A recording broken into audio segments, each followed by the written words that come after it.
ओम शांति। मीठे बच्चे, तुम विशाल बुद्धिवन बड़ों बड़ों की ओपिनियन लो, जो जिन्हें आप बड़े कहते हो ना, सलाह। ओपिनियन मतलब और अनेक आत्माओं का कल्याण करो। सलाह किस बात के लिए लेनी है? कि भाई हम प्रदर्शनी लगाना चाहते हैं, या हम कुछ जो हमारे को प्राप्त हुआ है वो हम आपको देना चाहते हैं। जीवन का उद्देश्य क्या है? जो हमें मिला है वो हम दूसरों को बांट दें। तो ओपिनियन लो और फिर अनेक आत्माओं का कल्याण करने लग जाओ। उन बड़े आदमियों के हॉल आदि ले लो और खूब प्रदर्शनी लगाओ। हॉल हॉल हाल नहीं।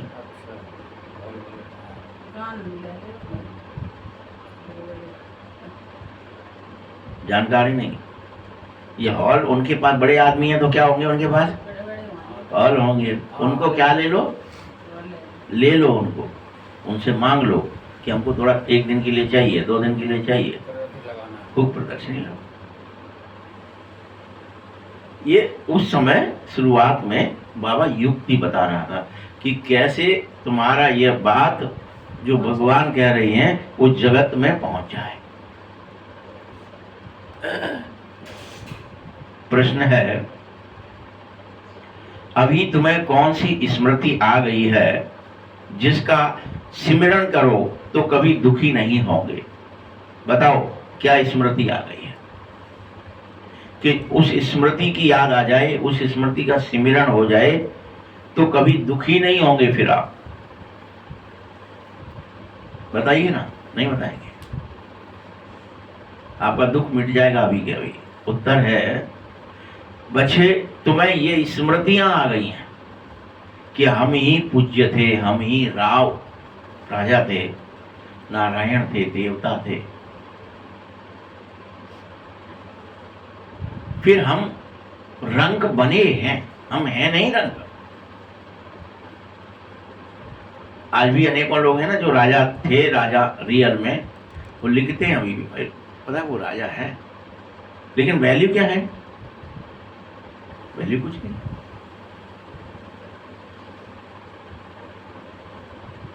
एक ही जन्म की स्मृति में भी नहीं है वैल्यू, प्रजा और राजा में। अब फिर से बाबा कौन सी स्मृति में रहना है? हमें राव बना रहे हैं, राजा बना रहे हैं। कल बाबा ने बताया था, याद होगा तो। किसका राजा बनना है? किसको याद है? स्व का राजा बनना है। कहा था ना, भूल गए? कि जो स्व का राजा बन जाएगा वही तो विश्व का राजा बनेगा। तो इसीलिए अभी भगवान प्रत्येक को राजा बना रहा है। अभी आप क्या हो? रंग को। इंद्रियां बैठी हैं कहीं आपके चित्त में, कान बैठ गया तो सुनने के लिए परेशान हो रहे हो, कुछ सुन लें, कुछ सुन लें, कुछ सुन लें, कुछ सुन लें। देखते हो ना, दिन भर टीवी सुनते रहते हैं लोग, मोबाइल में कुछ न कुछ सुनते रहते हैं, देखते रहते हैं। तो वो उनका क्या आदि है, बिना सुना बिना देखे रह नहीं सकते। हाँ, इंद्रियां सवार हो गई।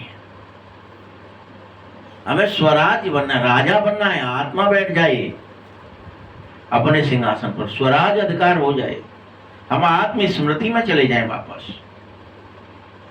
मन बुद्धि संस्कार हमारे नौकर चाकर हैं, वो वैसे ही बन जाए। ये हमारे सब वो हैं, सहायक हैं, हमारी सहायता के लिए प्रकट हुए, सेवा के लिए प्रकट हुए।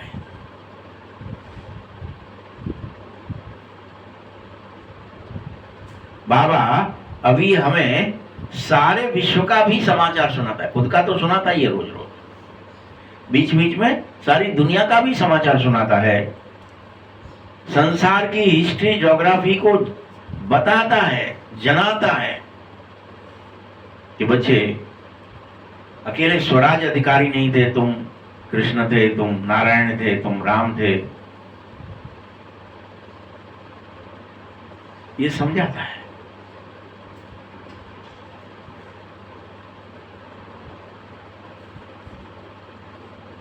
तुम इन्हीं स्मृतियों का सिमरण करते रहो कि हम देवता थे,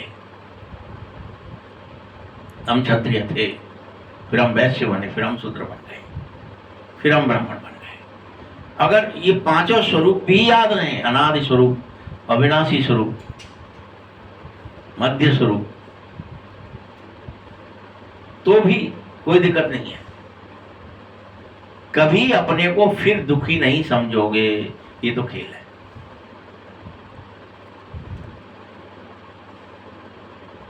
और सदा खुश रहोगे।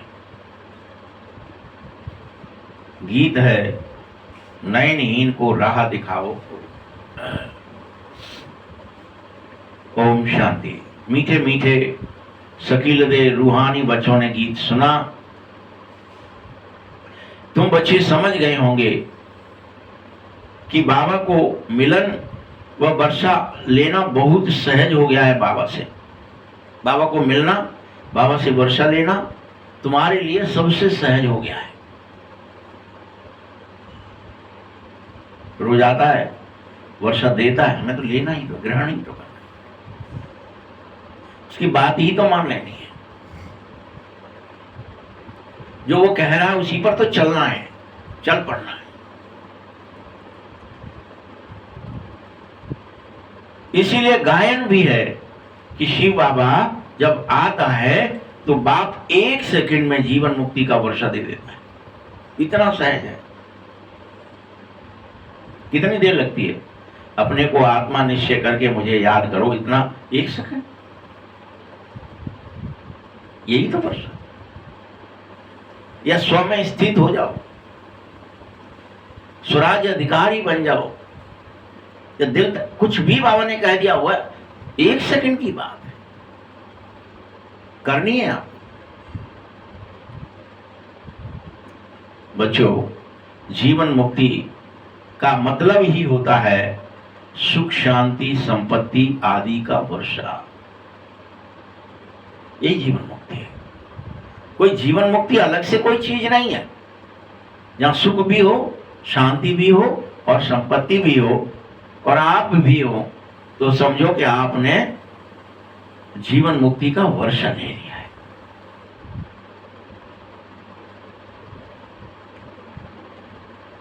अभी तुम्हारे सामने 2 अक्षर हैं। कौन कौन से? एक जीवन मुक्ति, दूसरा जीवन बंध।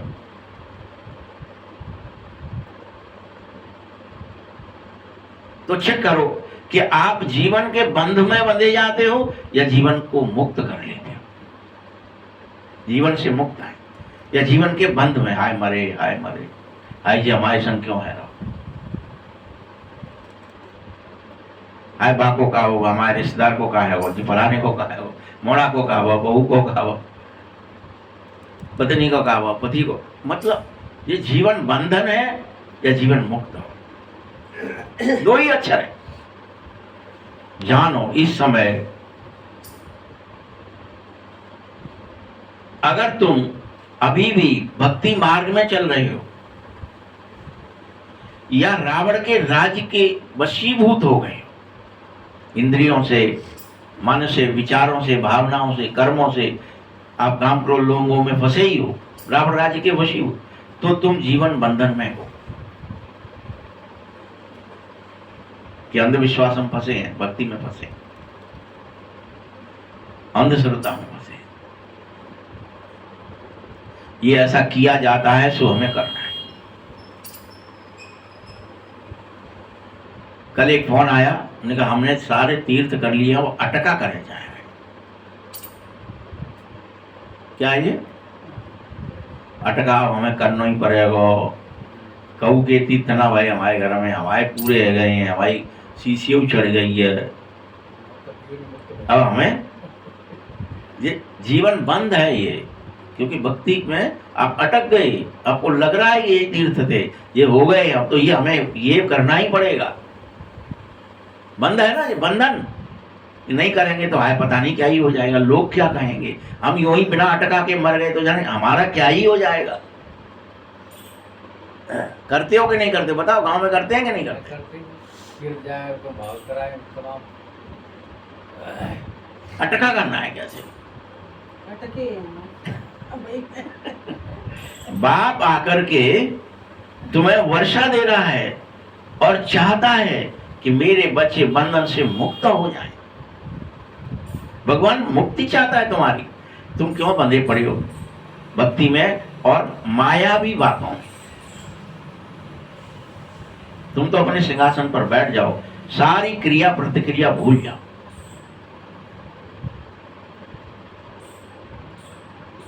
जैसे अगर बच्चा जन्मा और माँ बाप मित्र संबंधी आदि सब समझ जाते हैं, क्या समझते हैं? उसके जन्म से ही बारिश पैदा हो गया, क्या ही समझने लगे, भैया बारिश, घर का बारिश आ गया। जैसे उस बच्चे के जन्म मात्र से बारिश समझना कितना सहज है, वैसे ही यहां भी उतना ही सहज है। अगर तुम मेरे बन गए, बाबा के बन गए और वर्षा के अधिकारी बन गए, तो सहज ही समझ जाओ कि कल्प मिसाल बाबा कल्प पहले की तरह, पिछले कल्प की तरह हमको आकर मिल गया है और हमको सहज में वर्षा दे रहा है। हम बाबा के हैं, बाबा मेरा है। जन्म गए हम बाबा के, हम बाबा के बारिश हो गए, हमें तो वर्षा मिलेगा ही, बस जन्म गए हम। कुछ भी कठिन नहीं है कि आप जन्म गए हैं तो बहुत कोई परिश्रम करना पड़ेगा, नहीं। बाबा के घर जन्म गए, वर्षा मिलेगा ही मिलेगा, आपका अधिकार है। अब राजा के घर कितने भी जन्म जाए राजकुमार, उनको वर्षा मिलेगा ही। अपने घर में 4 भाई होते हैं, 6 भाई होते हैं, सबको बराबर बराबर हिस्सा बाप की प्रॉपर्टी से मिलता ही है।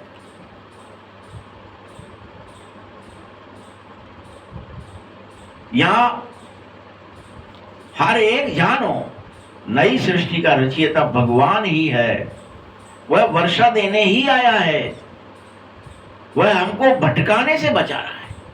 हमें बचना चाहिए। बाबा नहीं चाहता है कि तुम भटके आकर के, मेरे बन गए हो तो भटको मत।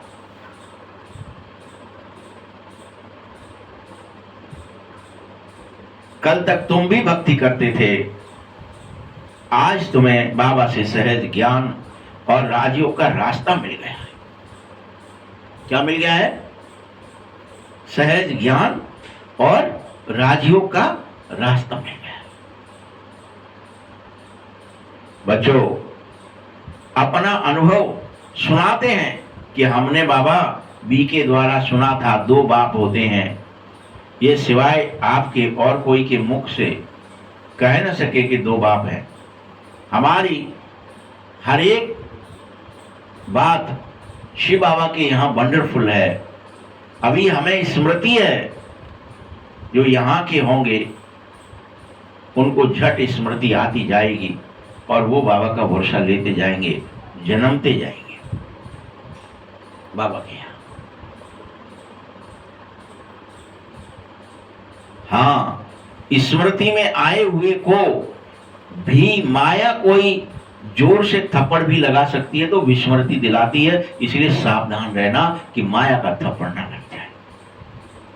ये मत सोच लो कि हमें तो एक बार स्मृति आ गई कि हम बाबा के हैं, हम शिव बाबा के हैं, हम आत्मा है, हम अजर अमर अविन, हम शरीर नहीं है, शरीर में रहते हैं, हम एक निराकार निर्विकार आत्मा है।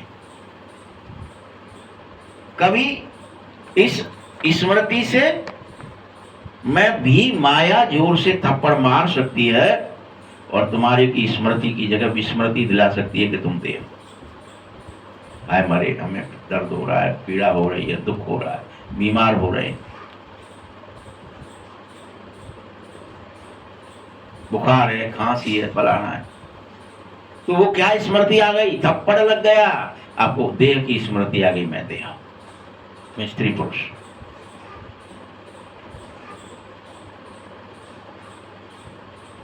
इसीलिए माया के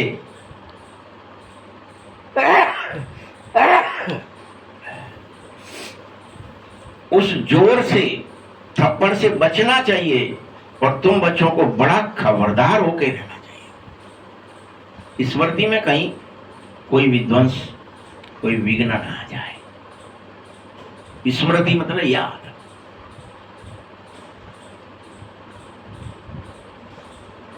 और ये स्मृति शिव बाबा ने दिलाई है, तुम मेरे हो। किसने कहा है? बाबा ने कहा है कि तुम मेरे यहां जन्मो, मेरे बन जाओ, तुम मेरे से वर्षा ले लो, तुम्हारा अधिकार है।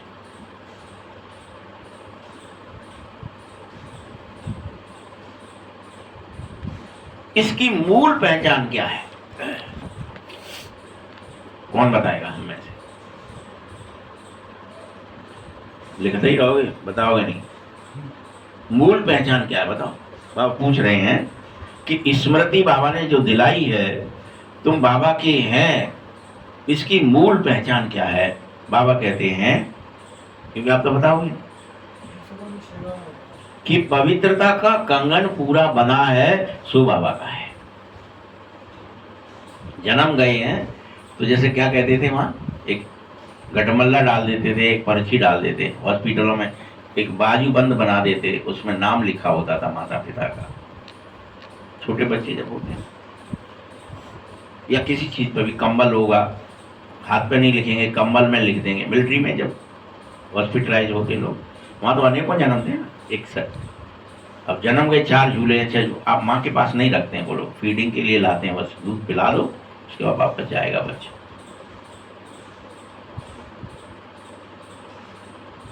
तो एक पर्ची, यहां भी बाबा क्या कहता है, कौन सी पर्ची, कौन सा कंगन? पवित्रता का कंगन तुम में से जिसने बांध लिया है, वो बाबा के यहां जन्मा है। जिसने नहीं बांधा है, वो अभी भी माया के यही जन्मा है। इसीलिए चेक करो पूरा। यही तो रक्षा के बंधन का रहस्य, रक्षा बंधन है कि भगवान ने तुम्हारी जिम्मेदारी ली है। जिसकी जो पवित्रता का कंगन बांध लेता है, सो भगवान उसकी रक्षा करता है। वो बाबा का है, बाबा उसको पालता है, सेहता है।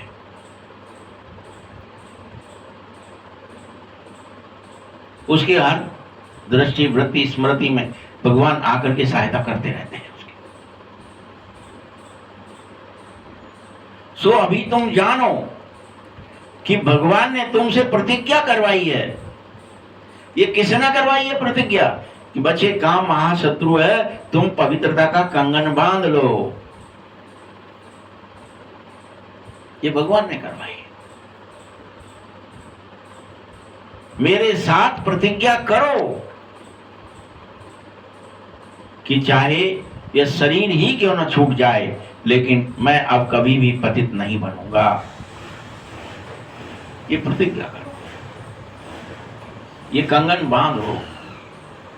पंजाबी लोग बांध लेते तो हम तो सिख हो गए, सिखनी हो गए, कंगन पहन लिया, बस खत्म, मरेंगे तो भी यही रहेगा।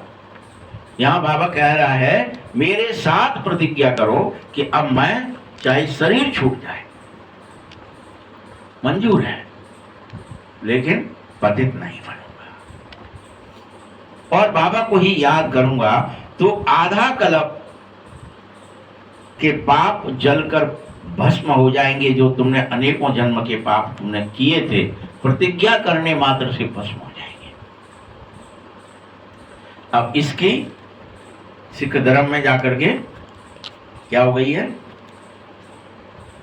क्या हो गई है? रीति और रिवाज बन गई। वो किसी को भी, मुस्लिम हो, हिंदू हो, और कोई हो, क्रिश्चियन हो, पारसी हो, यहूदी हो, अगर लड़की लाए गुरुद्वारे में, वहां एक कंगन है, क्या करते हैं वो लोग?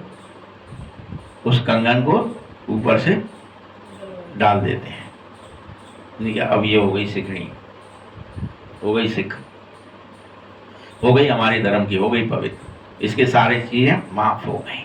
यहाँ भगवान कह रहे हैं जो प्रतिज्ञा करता है, जो पवित्रता का कंगन बांधता है, उसके आधा कल्प के पाप जलकर भस्म हो जाते हैं। रियल वहां तो वो क्या हो गया, उन्होंने क्या स्वीकार कर लिया, अब ये हमारी जैसी हो गई, पवित्र हो गई, इसके सारे ऐब भस्म हो गए, इसकी जाति या धर्म सब बदल गया, हमने इसको कंगन पहना दिया। लेकिन यहां बाबा क्या कह रहे हैं, एक्चुअल बात क्या थी और हमने क्या करके, कि जैसे ही तुम बांधेंगे तुम्हारे अनेकों जन्म के जो पाप कर्म भक्ति में थे सब भस्म हो जाएंगे, तुम पवित्र बन जाएंगे, सिर्फ पवित्रता का कंगन बांधने। बाबा गारंटी कर रहा है, परंतु यह जो बच्चे हैं वो समझते ही नहीं है कि बाप गारंटी क्यों करता है। यह बात ठीक है ना, जैसे बाबा उदाहरण दे रहा है, तुम अगर पवित्रता का कंगन बांध लोगे तो भगवान की गारंटी है कि तुम्हारे पाप भस्म हो जाएंगे। गारंटी बाबा कहां से दे रहा है, बाबा गारंटी कर रहा है कैसे, जैसे सुनार गारंटी करता है। सुनार लोग क्या करते हैं कि हम पुराने जेवर को नया बना देंगे, ये गारंटी देते हैं।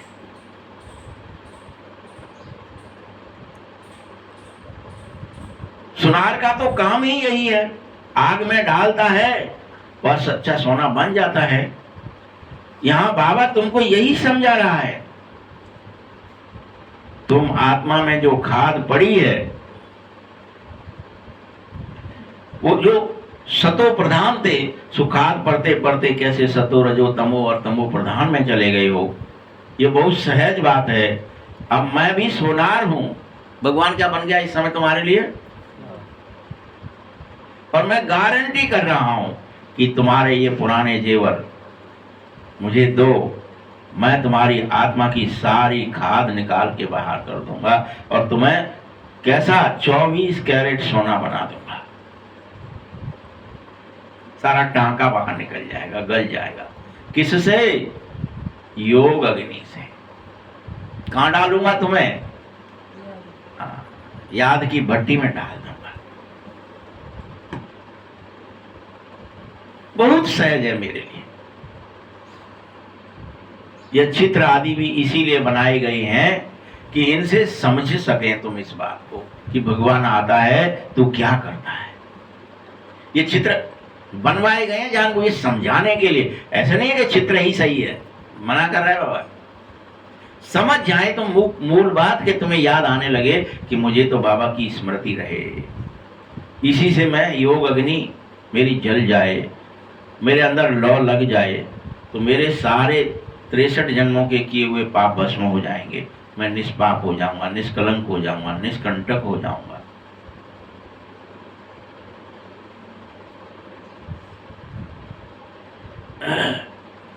यूनिवर्सिटी कॉलेज आदि में भी नक्शे होते हैं ना अनेक प्रकार के, ऐसे तुम समझो कि ये प्रदर्शनी तुम्हारे लिए नक्शे बनाए गए हैं। तुम अच्छी रीति सबको समझाओ कि ज्ञान सागर पतित पावन बाबा आ गया है और वह आकर के एक रास्ता बता रहा है पावन बनने का। क्या रास्ता है, पवित्रता का कंगन पहन लो तो तुम निष्पाप हो जाएंगे, एक रास्ता है। पता चला हम लोग जाएं और कंगन की दुकान पे भीड़ लग जाए कि भाई कंगन पहनने की बाबा ने कही है। कौन सा कंगन है वो, कोई स्थूल चीज है क्या,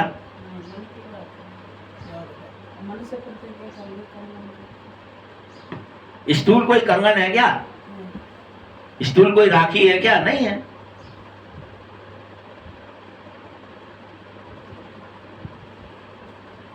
बच्चे ज्ञान सागर पतित पावन बाप तुम्हें ये रास्ता बता रहा है, और कोई पतित को पावन बना नहीं सकता सिवाय बाप के।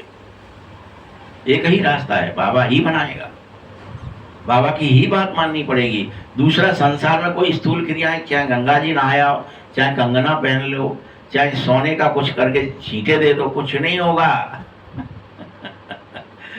जो करते रहे क्रियाएं, हम सोने में ले लो, छिड़क दो, बाहर से आया है पवित्र हो जाएगा, अंदर घुस रहा है। पहले सोने की करती थी, दादियां वगैरह सब यही करती रहती थी। आ गई काकी दादी, बड़ी पवित्र हो गई। आ जा आ जा, जा खेल के आओ सिगरेट के संग, आओ चल आ जा। लेकिन रुक गया तो बंद हो गई। क्रियाएं बंद हो जाएंगी। वो क्रिया बंद हो गई तो क्या दूसरी क्रिया, कोई पवित्रता की राखी बंध गई क्या? क्रिया है, कोई बंद हो जाती, दूसरी क्रिया चालू हो जाती। क्रियाओं से पवित्र नहीं होंगे आप। अभी कहाँ क्रियाएं बंद हुई हैं, और ज्यादा बढ़ गई हैं। मतलब वो न्यू सोने वाली बंद हो गई तो न, तीर्थ जाने की क्रियाएं कितनी बढ़ गई हैं। पहले तो बुजुर्ग ही जाते थे, अभी तो कौन जा रहा है, सब जा रहे हैं। उनकी भावना थी पवित्र कि हम भगवान के दर्शन करेंगे, हमने जीवन भर किया नहीं है। यहाँ तो बिना भावना के जा रहे, सेल्फी लेंगे। नहीं, अब तो नए लड़की जाने जा रहे, बुजुर्ग फिर भी ना जा रहे। हाँ, पहले जाते बड़ी माँ डालती है, बड़े बाहर निकालती थी गाँव में जाके। अब तो ट्यूशन है, अब तो ट्यूशन पे जाओ। तुम बच्चे जानो क्या कि पहले जो 2 युगों में तो दुख होता ही नहीं है, दुख का नामो निशान नहीं होता सतयुग और त्रेता में। फिर शुरू होती है भक्ति, दुख शुरू हो जाता है। भारत इस समय के मनुष्यों का और भारत के प्राचीन मनुष्यों का एक कंपैरिजन बनाया जाए, एक कॉन्ट्रास्ट बनाया जाए। क्या लिखा जाए? पहले ये करते थे, अब ये करते हैं, जो अपन बात कर रहे हैं, कॉन्ट्रास्ट बनाने की। मेरी भावना से कन्या की सीधी भी है, कन्या में कोई दोष नहीं है। परंतु यह कोई समझता नहीं है। कितनी भी पूजाएं चल रही हैं, जितना जितना जो साहूकार होता है, उतना वह देवी देवताओं को अच्छे जेवर पहनाने लगता है, अच्छा मंदिर बनाने लगता है। बाबा खुद इस बात का, यह ब्रह्मा भी अनुभवी है। श्री बाबा कह रहे हैं ये इस बात का अनुभवी है कि ये जब बॉम्बे में लक्ष्मी नारायण के मंदिर में जाता था, उसके ट्रस्टी ने लक्ष्मी नारायण के लिए इसके सामने ही 9 लखा हार, उस समय के जमाने में हीरे का बनवाया था इससे, ब्रह्मा से। किसने बनवाया था? उस जो लक्ष्मी नारायण मंदिर का जो ट्रस्टी था बंबई में, कि हम ये हार इनको पहनाएंगे।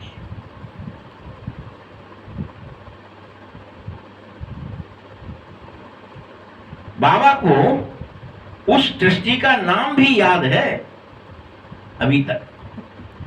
ब्रह्मा बाबा को चूंकि बनवाएगा कोई इतनी बड़ी चीज, और वो भी मूर्ति के लिए, आप सोचो ना यार।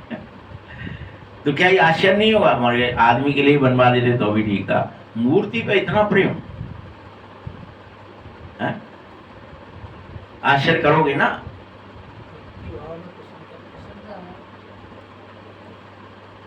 पहले शिव बाबा का मंदिर बनाया तो उसको बहुत सजाया, फिर देवताओं का बनाया तो लक्ष्मी नारायण आदि को भी बेहद जेवर पहनाए, अच्छे अच्छे। सोचो उस समय कितना धन था।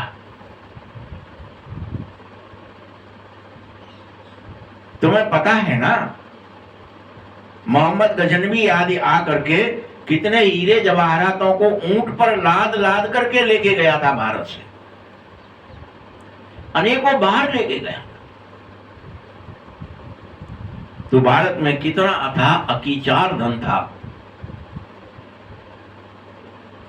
अभी तुम इस बात को यथार्थ रीति समझ लो। तुम निर्धन नहीं थे,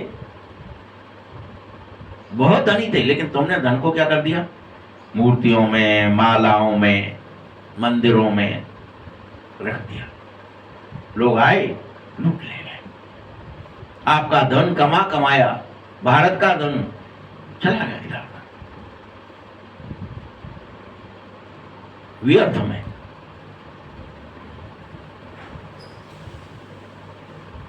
हमारा भारत कुबेर का खजाना था, हीरे जवाहरातों के मंदिर बनते थे। अभी वह चीजें हैं ही नहीं, सब लुट गया है। आजकल तो राशन मिल जाए, फलाना मिल जाए, उसकी स्कीमें चला रखी है, कुछ है ही नहीं, बचा ही नहीं है। देखो कितना कंगाल हो गया है। बच्चे, तुम ही पूज्य और राव थे, फिर तुम धीरे धीरे पुजारी बने और 84 जन्म आते आते पूरी तरह रंग बन गए, भिखारी और कंगाल हो गए, सब कुछ लुट गया है। तुम्हारा नाम, मान, शान, पद, प्रतिष्ठा, गुण, कर्म, स्वभाव सब बदल गए, लुट गया।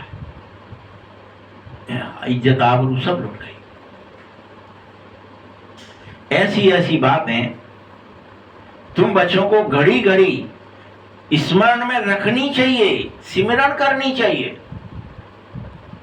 कि अच्छा ये कारण है, हमारा धन हमने ही व्यर्थ कर्मों में लुटा दिया, उसे हम क्या समझे, पुण्य समझते रहे, सब लुट गया। तो फिर तुम कभी भी स्वयं को दुखी नहीं समझोगे, क्योंकि दिल में सिमरण करते रहोगे कि हम बाबा से वर्षा ले रहे हैं, बाबा आकर हमको सारे विश्व का समाचार सुना रहा है। वर्ल्ड की हिस्ट्री, ज्योग्राफी कोई भी नहीं जानता है जो भगवान तुम्हें बता रहा है। तुम जानो पहले एक ही धर्म था, ये तुम्हें अभी विश्वास दिला रहा है बाबा कि सतयुग में एक ही धर्म था, एक ही राज्य था, एक ही मत था, एक ही भाषा थी, सब में एकता थी। अभी सभी सुखी थे, पीछे आपस में अब तो लड़ते झगड़ते रहते हो। और इसी भारत जो अखंड था, पूरे पृथ्वी ही भारत था, सो टुकड़ा टुकड़ा हो गया है। अभी अपने को कितना ही पता है, कितना पता है? हिस्ट्री में कितना लिखा है कि ईरान अपने अंदर था, इराक अपने अंदर था, अफगानिस्तान अपने अंदर था, पाकिस्तान अपने अंदर था, बर्मा अपने अंदर था, लंका अपने अंदर थी। सारा भारत में ये सब देश जितने हैं अभी बने हुए हैं, 14, 15, 16 या 36 देश कोई बताता है, वो सब अपने भारत के टुकड़े हुए हैं, बस उतना ही पता है। लेकिन बाबा क्या कह रहे हैं, ये पूरे पृथ्वी भारत ही था और उसी के सब टुकड़े हुए, 300 जितने टुकड़े हुए हैं ना, 302 या 322 जितने हैं देश पृथ्वी पर, वो सब टुकड़े हैं।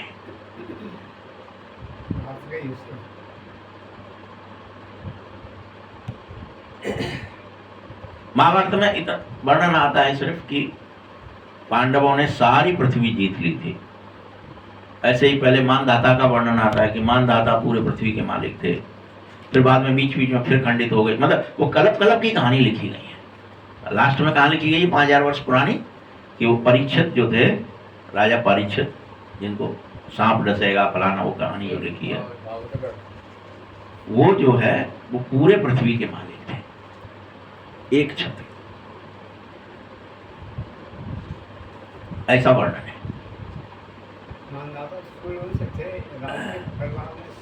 जो भी जगह जगह वर्णन है ना इस चीजों का कि कोई अखंड थे, अखंड, कुछ था ही नहीं और दूसरा। यहां भी ऐसे पहले ऐसा ही था। इस भारत में अनेक बार ऐसा होता है जहां कोई भी किस्म का दुख नहीं आता है, कोई बीमारी नहीं आती है, बीमारी का तो नामो निशान नहीं होता है, कोई बूढ़ा नहीं होता है, और उसी का नाम स्वर्ग होता है। कोई बूढ़ा नहीं होता। भय, रुज, शोक और वियोग, ये जो चार, रुज मतलब बुढ़ापा, ये बुढ़ापा कब से आता है? जब से हम पाप करना शुरू करते हैं।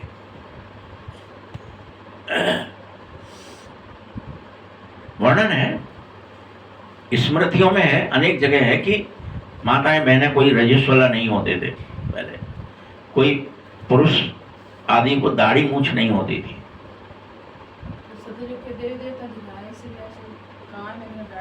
हाँ, कोई विकृति ही नहीं थी किसी में, ऐसे शरीर होते आपके।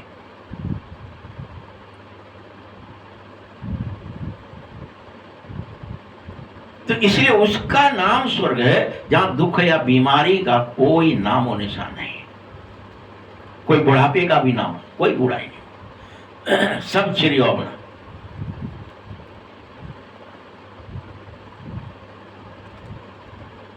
बरोबर कलप कलप, इसका वर्णन महाभारत में भी है, रामायण में भी है।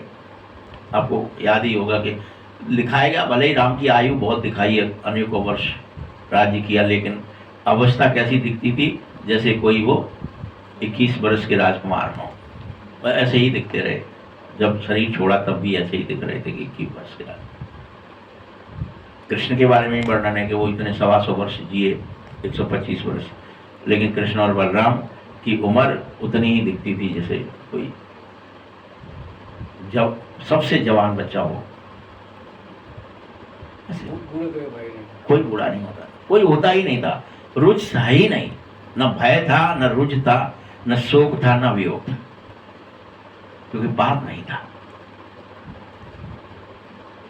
शरीर छोड़ेंगे भले ही, लेकिन बूढ़े नहीं हो सकते थे। कोई बूढ़े का मतलब ही नहीं था। क्या होता है बुढ़ापा, कोई को नहीं पता।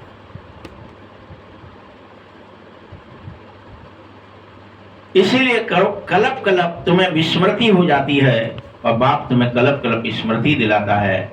सबसे बड़ी भूल ये हो गई है जो रचता और रचना दोनों को भूल गए। रचयिता कौन है, उसकी रचना क्या है, सब भूल गए। तुम अभी आदि मध्य अंत को जानो। सतयुग में यह ज्ञान नहीं रहेगा तो फिर परंपरा कैसे चल सकती है? उस समय मुख्य जो राजे लोग होते ही नहीं है, ऋषि मुनि होते ही नहीं है, वे तो द्वापर से आएंगे। बहुत सारे राजे नहीं होते, एक ही होता है, वसुदेव कुटुंब होता है। ऋषि मुनि भी द्वापर से आते हैं। ऋषि मुनि आदि को खान पान भी राजाओं से ही मिलता है, राजाएं संभाल करते हैं। फिर भी सन्यास ऋषि मुनि भी लेते और एक सन्यास अलग से स्थापित किया जाता है कि हर एक को 60 वर्ष के बाद जैसे रिटायर होते हैं ना, यहाँ पर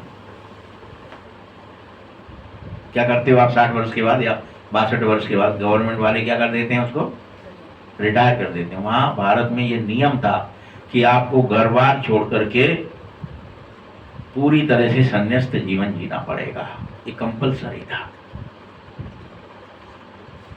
आप अपने बच्चों के लिए, बाल बच्चों के लिए कुछ नहीं करोगे, आप समाज के लिए करोगे जो कुछ करना है। अपने नीति नियम, आचार विचार, आहार व्यवहार, कर्म किसके लिए करोगे? अब आप समाज के लिए करोगे, संसार के लिए करोगे। तो आश्रमों में रहते, पढ़ाते लिखाते, जो भी जिसकी हुनर होती थी वो करते थे। लेकिन कोई घरों गृहस्थ में नहीं रहता था, बाल बच्चों के बीच में नहीं रह सकता, रह नहीं सकता था। यही नहीं होता इस भारत वाले लोगों। प्राचीन भारत का प्राचीन राजयोग गाया जाता है। प्राचीन ऋषि मुनि नहीं कहेंगे, वह तो द्वापर से आते हैं। राजयोग तो सबसे प्राचीन है, पिछले कल्प संगम पर बाप द्वारा बताया गया था। बाबा आज फिर से तुम्हें राजाओं का आधार चला रहा है और कह रहा है हम रचता और रचना को नहीं जानते, ये ठीक नहीं है। तुम्हें बाबा को जानना होगा, स्वयं को पहचानना होगा, अपना राज्य और भाग्य लेना होगा। यह खुद राजाएं भी नहीं जान सकते कि वह राजा कैसे बने, लेकिन तुम जानो कि हमें पुरुषार्थ करना है। इस दुनिया में कोई भी इस ज्ञान को नहीं जानता है अभी तुम बच्चों के अलावा। तुम बच्चे समझदार हो। लक्ष्मी नारायण के मंदिर जो बनते हैं उनको तुम लिख सकते हो, जो लोग लक्ष्मी नारायण के मंदिर बनाते हैं, कि इतना लाखों खर्चा करके मंदिर बना रहे हो, इनकी जीवन कहानी तो सुन लो। कौन है ये?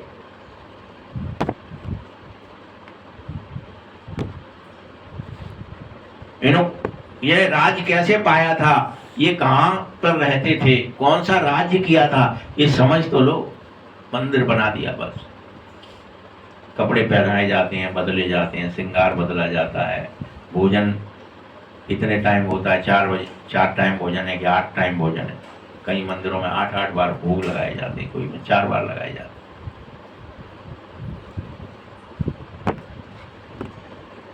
अभी कहाँ हैं? हम आपको सब राज बता रहे हैं, ऐसे उनको लिख सको तुम बच्चों को हर एक की जीवन कहानी को जानना चाहिए, तो लिखना भी चाहिए। हमको टाइम दो तो हम एक एक की जीवन कहानी लिखेंगे। शिव के मंदिर बनाते हैं, उनको भी लिखो।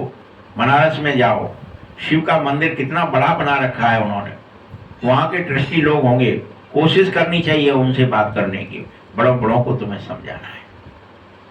ये हैं बड़े बड़े जिनकी बात बाबा कर रहा था शुरू में, बड़ों बड़ों को समझा। अगर बड़े बड़े समझ गए तो आवाज बहुत होगा। गरीब लोग तो जट सुनते हैं लेकिन कुछ कर नहीं पाते हैं। परिवर्तन तो कौन करेगा? बड़े लोग ही करेंगे। बड़े आदमी मदद भी दे सकेंगे, ओपिनियन भी बड़ों बड़ों की लिखनी चाहिए। उनकी आवाज बहुत मदद करेगी तुम्हारे लिए। वास्तव में इतना आवाज वह करते ही नहीं है जितना होना चाहिए।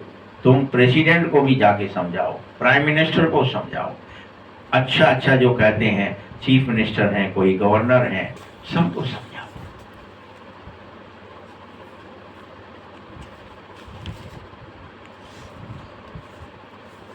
और क्या करेंगे फिर? उनसे ओपनिंग करवाओ। लिखते हैं बी के तो बहुत अच्छा काम कर रहे हैं, ये तो सब ईश्वरीय रास्ता पर चल रहे हैं। परंतु ईश्वर क्या चीज है ये कोई जानना नहीं चाहता है, पहचानना भी नहीं चाहता, बस कहते रहते हैं ये इनका मार्ग नहीं, ऊपर से कहते। सिर्फ उस समय कहते हैं रास्ता बड़ा अच्छा है, शांति मिलने का रास्ता है, परंतु खुद नहीं चलना चाहते, न समझना चाहते। बाबा आदेश दे रहा है, बड़े बड़े को समझाने के लिए कह रहा है। बड़े बड़े मनुष्यों से, बड़े बड़े जो नामी ग्रामी हॉल हैं उनको ले लो। बड़े बड़े हॉल हैं उनके पास, बिल्डिंगें हैं, उनको ले लो और बोलो उनसे कि हम संसार के कल्याण के लिए, मनुष्यों के कल्याण के लिए प्रदर्शनी आदि लगाएंगे, सिर्फ एडवर्टाइज करेंगे, हमें और कुछ नहीं करना है। ऐसे आपको 100-50 हॉल ले लेने चाहिए, 1-2 से नहीं काम चलेगा। ये कब की बातें हैं सब? जब कोई आश्रम नहीं थे, जब सब लोग कहाँ रहते थे? माउंट आबू में ही रहते थे, उतने ही लोग थे गिने चुने। तब बाबा उनको समझा रहा था ऐसे कि जाना है तो ऐसा करना।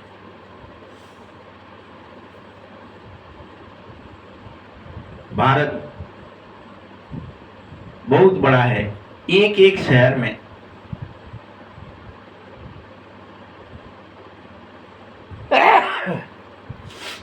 अगर 10-12 हॉल भी मिल जाए तो अच्छा है। बड़े बड़े शहर हैं, 10 दिल्ली में मिल जाए, 10 बंबई में मिल जाए, ऐसा उस समय आदेश।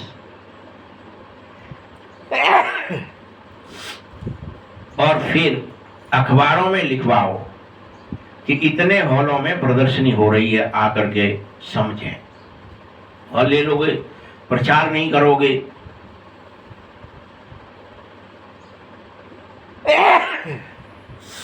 तो भी समझ में नहीं आया किसी को। कौन आएगा? तुमने हॉल लेके बैठे हो यहाँ पे, तो इसलिए प्रचार करो, पेपरों में डालो। उस समय तो वही साधन था ना, पेपर। और लिखो उसमें कि जिसको भी समझना हो आकर समझे। तो कितनों का कल्याण करोगे। बच्चों को बड़ा विशाल बुद्धि होना चाहिए। सेवा तो बच्चों को करनी ही होगी। बाबा सभी बच्चों को कह रहा है, बच्चे तुम प्रदर्शनी बहुत जोर शोर से करो। बाबा तो तैयारियां कराता है। बच्चों को भी कोशिश जरूर करनी चाहिए कि संसार की सब आत्माएं समझ जाए। इस समझने की तो बातें हैं। भगवान आया है, प्रजापिता ब्रह्मा द्वारा रचना रच रहा है। जरूर कितने सारे ब्राह्मण रचे हैं और रचता ही जा रहा है। तुम कितने ब्राह्मण ब्राह्मणियां हो। बाबा यह ब्राह्मण धर्म संगम पर रचते हैं। तुम सबको ब्राह्मण ब्राह्मणियां बनाते हैं कि पवित्र बन जाओ। प्रैक्टिकल में देखो, यह कोई शास्त्रों में बातें लिखी नहीं है, लेकिन कि भगवान आया तो ब्राह्मण ब्राह्मणियां बनाया। शास्त्रों में तो लिख दिया, रचना रची, संकल्प किया और हो गया। क्या क्या लिख दिया शास्त्रों में? ऐसे लिखा है क्या कि ब्राह्मण ब्राह्मणियां बनाया, प्रचार करवाया, मुरलियां सुनवाई, जगह जगह आश्रम खुलवाए? ये लिखा है क्या? कहीं नहीं लिखा। उन्होंने स्थापना करी। हाँ, स्थापना करी। सो कैसे करी? संकल्प किया, हो गई। ये लिख दिया ना। सिर्फ जरा सी मतलब सरल सी भाषा लिख दी। कुछ करना पड़ेगा, कोई मनुष्यों को करना पड़ेगा, खुद बार बार सुनना पड़ेगा, पवित्र होने की प्रतिज्ञा करनी पड़ेगी और फिर पवित्र बन करके याद में रहना पड़ेगा। ये तो कुछ लिखा ही नहीं। तब बदलोगे, संस्कार का परिवर्तन करना पड़ेगा। तुम बच्चों को परमपिता परमात्मा इस प्रजापिता ब्रह्मा द्वारा रच रहा है, परंतु कब रचता है यह भी कोई समझते नहीं थे। अभी रच रहा है, अभी संगम युग है। कोई नई रचना रच रहा हूं, आकर समझो। इस ब्रह्मा को तो सूक्ष्म वतन में समझा देते, दिखा देते कि ब्रह्मा तो वहां ऊपर रहता है, ब्रह्मापुरी में, और वहीं रचता होगा। वहीं से ये रच दिया खेल। पृथ्वी आदि बना दी, सब घुमा दिया, ऐसे लिख दिया। तुम समझो कि ब्रह्मा कोई सूक्ष्म वतन में नहीं है। प्रजा जहां है वहीं प्रजापिता ब्रह्मा है। और वह क्या करवा रहा है? तुमसे भी कह रहा है और खुद भी पवित्र बन रहा है और कह रहा है पवित्र बनो, फरिश्ता बनो। साक्षात्कार भी करा रहा है। ब्रह्मा के थ्रू शिव बाबा क्या और कराता है? साक्षात्कार कराता है, जिससे बच्चे आए और साक्षात्कार में जाए और विश्वास हो जाए कि भगवान आ गया। दौड़ दौड़ के क्यों जाते थे फिर? इसलिए भीड़ लग गई थी कि साक्षात्कार होते थे।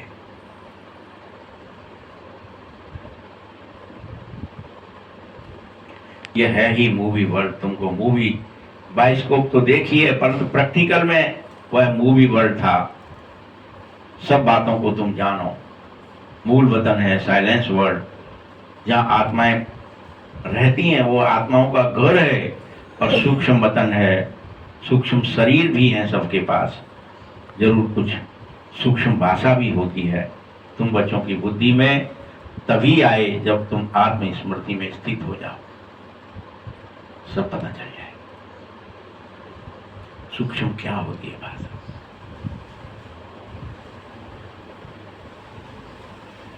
सूक्ष्म वतन ब्रह्मा विष्णु शंकर पुरियों का नाम है, और वह यही है। कलयुग और सतयुग का संगम हो रहा है। अभी बाबा आ गया है। तुम ब्राह्मण इस समय अपने को संपूर्ण बाप के लिए समर्पित करके बाबा के बन जाओ। पियर घर और ससुर घर दो हैं तुम्हारे, दोनों तुम्हारे पियर हैं। बाप दादा दोनों मेहनत कर रहे हैं तुम बच्चों को चाहते हैं कि मेरा एक एक बच्चा ज्ञान मुरली सुन करके गुलगुल बन जाए, फूल बन जाए। गुलगुल मतलब फूल। कांटा ना रहे, हर एक कोई खुशबूदार हो जाए, गुलगुल हो जाए, सारे कांटे हमारे ऐब निकल जाए। मुसलमान लोग तो यूं ही कहते हैं गार्डन ऑफ अल्लाह। कराची में एक पठान था, वह सामने खड़ा होता था, देखते देखते गिर पड़ता था, फिर उसे पूछा जाता था तो कहता था मैं खुदा के बगीचे में गया था, खुदा ने मुझे फूल दिए हैं।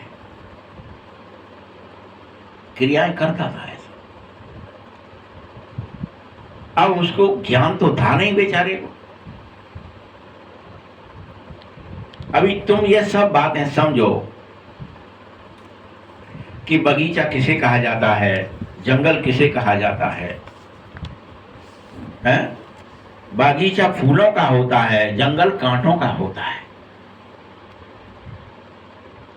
और अंदर विचार और कुविचार ही जंगल और फूल है।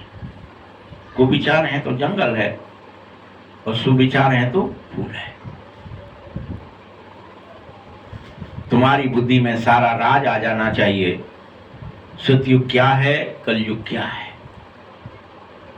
सब आ जाना चाहिए।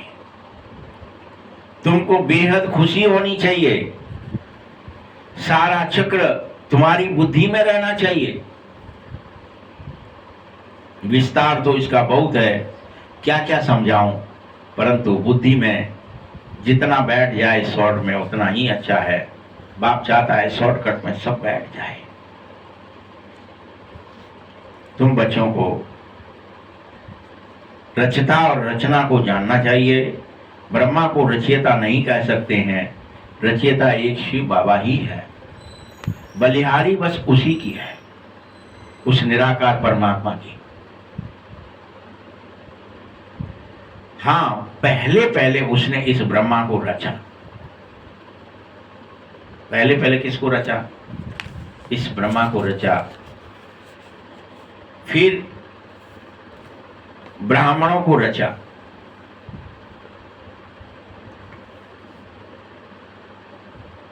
याद रखना, ब्रह्मा के ब्राह्मण बचे हैं।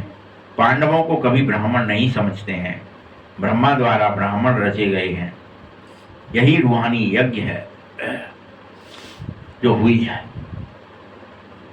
स्पिरिचुअल ज्ञान इसी को कहते हैं। रूह को वही बाप ज्ञान दे रहा है जो कलप कलप देता है।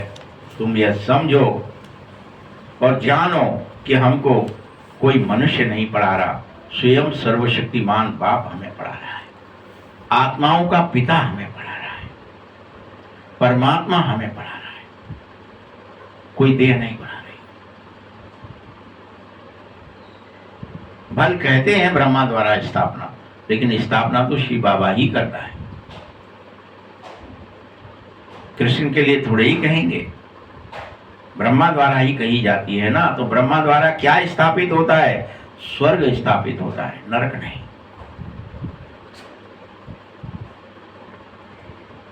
वह स्थापना कृष्ण नहीं करते, परमपिता परमात्मा शिव करते हैं।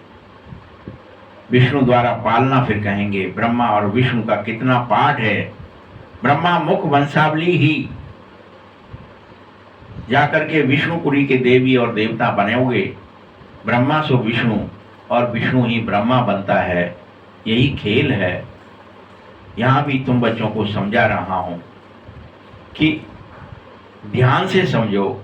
ब्रह्मा से विष्णु बनने में तुम्हें 1 सेकंड लगता है और फिर विष्णु से ब्रह्मा बनने में 84 जन्म लेने पड़ते हैं। 1 सेकंड में ब्रह्मा से विष्णु बन जाते हो, लेकिन विष्णु से ब्रह्मा बनने में वापस पूरे 84 जन्म लगते हैं। ये बहुत वंडरफुल बात है। इस बात को ज्यादातर लोग समझ नहीं पाते कि ऐसे कैसे हो गए, ब्रह्मा कैसे विष्णु हो गया, फिर विष्णु कैसे ब्रह्मा हो गया।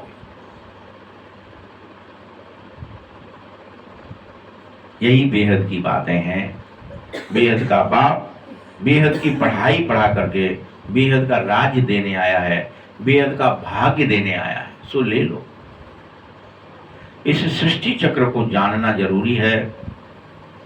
आत्मा जान सकती है शरीर द्वारा। ऐसे नहीं कि शरीर ज्ञान लेगा, नहीं, शरीर कोई ज्ञान नहीं ले सकता है, ये तो जड़ है, आत्मा ही ज्ञान लेती है।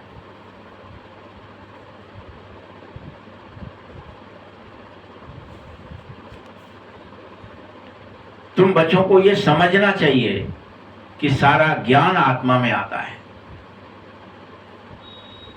तुमको बेहद खुशी रहनी चाहिए, आंतरिक गुप्त खुशी होनी चाहिए। पढ़ाई के संस्कार तो आत्मा में होते हैं, शरीर में नहीं। कौन पढ़ लेता है, कोई नहीं पढ़ना चाहता है, स्कूल में भी कोई मक्कारी देता है, किसी का मन ही नहीं लगता है। यह सब भी आत्मा की बात है। आत्मा को ही पढ़ाई पढ़नी है, जो आत्मा पढ़ना चाहती है सो पढ़ जाती है, शरीर थोड़ी ही जाता है। पढ़ाई के संस्कार आत्मा में है, सुख और दुख भी आत्मा में होता है। कहते हैं हमारी आत्मा को दुखी मत करो। बच्चों को अभी कितनी ज्ञान की रोशनी मिल रही है, तुम इस ज्ञान की धारणा कर लो। तुमको खुशी रहनी चाहिए, समुद्र से रिफ्रेश होकर के। तुम सब बच्चों को बादलों को मिलकर के वर्षा वर्षानी होगी, तुम सब बादल बन जाओ। ज्ञान सागर से ज्ञान भरो और बरसो जगह जगह जाकर। आपस में मिलकर तैयारियां करनी है, मदद करनी है संसार को बदलने की, संस्कारों को बदलने की। शौक होना चाहिए सेवा, सेवा और सेवा। इस बात का शौक होना चाहिए कि हमें उठते बैठते हर समय ये ध्यान रहे कि जो हमें प्राप्त हो रहा है, जो खुशी मिल रही है, जो ज्ञान मिल रहा है, जो सामर्थ्य प्राप्त हो रही है, वो हम सब में बांट दें, दान कर दें, से बोध है। अच्छा, मीठे मीठे शकील दे बच्चों प्रति माता पिता बाप दादा का याद प्यार और गुड मॉर्निंग। रूहानी बाप की, रूहानी बच्चों को नमस्ते। रूहानी बच्चों की भी बाप दादा को बहुत बहुत याद प्यार और नमस्ते। धारणा के लिए मुख्य सार है, शिव बाबा द्वारा मिली हुई ज्ञान का सिमरन करो और अपार खुशी में रहो। स्मरण आ जाए, सिमरन हो जाए। बाबा ज्ञान दे रहा है कि हम ही लक्ष्मी नारायण थे, धीरे धीरे हम पतित हो गए। हमारी मति ऐसी हो गई कि हमने खुद ही अपना धन दौलत सब मंदिर में लगा दिया, कह दिया यही है सब कुछ, इनको देना है, इनको ही पहनाना है, हीरे जवाहरात, पर लुट गया और हो गए कंगाल। वैसे ही जो पवित्रता रूपी हमारे पास ब्रह्मचर्य था, वह भी हमने लुटाया इंद्रिय भोगों के लिए। अकेला स्थूल धन की बात नहीं है यहाँ। हम सब ने स्वयं को ही, जो देवताएं थे, देवियां थे, वही अपवित्र होने लगे, वही इस ब्रह्मचर्य को खंडित करने लगे और वही सारा अपना जीवन धन कमाई लुटाने लग गए। ऐश्वर्य अकेला नहीं लूटा, सब तेज भी लुट गया, औरा लुट गया। एक बार कामी होने से सब बिगड़ गया, सब खेल खत्म हो गया।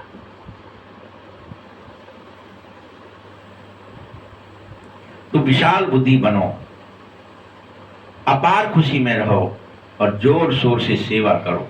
दूसरा पॉइंट है, बाप द्वारा जो स्मृति मिल रही है उसे विस्मृति में नहीं लाना है। पवित्र रहने की जो बाबा से तुमने प्रतिज्ञा कर रखी है, इसे कभी तोड़ना नहीं है, पूरा निभाना है। वरदान है न्यारेपन के अभ्यास द्वारा। रोज अभ्यास करो, देह से न्यारा हूं, देह से न्यारा। न्यारेपन के अभ्यास द्वारा फरिश्ते रूप का साक्षात्कार कराने वाले निरंतर सहज योगी भव। न्यारेपन का जिस दिन तुम अभ्यास करोगे और जब तुम डिटैच होने लगोगे, फरिश्ता रूप का साक्षात्कार होगा, मैं अलग हूं, शरीर अलग है। जैसे कोई भी वस्त्र धारण करते हो, तो वस्त्र धारण करना न करना आपके हाथ में होता है, वैसे ही अनुभव है इस शरीर रूपी वस्त्र को, चाहूं तो मैं धारण करूं और चाहूं तो मैं इसे उतार दूं। वस्त्र की तरह होना चाहिए। ये अलग है शरीर, मैं अलग हूं, लो मैंने वस्त्र उतार दिया, लो मैंने वस्त्र पहन लिया। जैसे वस्त्र को धारण करते हैं, काम करते हैं, काम पूरा हुआ तो वस्त्र को उतार देते हैं, वैसे ही शरीर और आत्मा दोनों का न्यारापन तुम्हें ऐसे अनुभव हो, चलते फिरते भी जब काम पूरा हो गया, कोई शारीरिक काम करना है, बोलना है, तो आ गए शरीर में, बोल लिए, देख लिए, सुन लिए, कर लिए, और अशरीरी होना है तो फिर छोड़ दिया शरीर।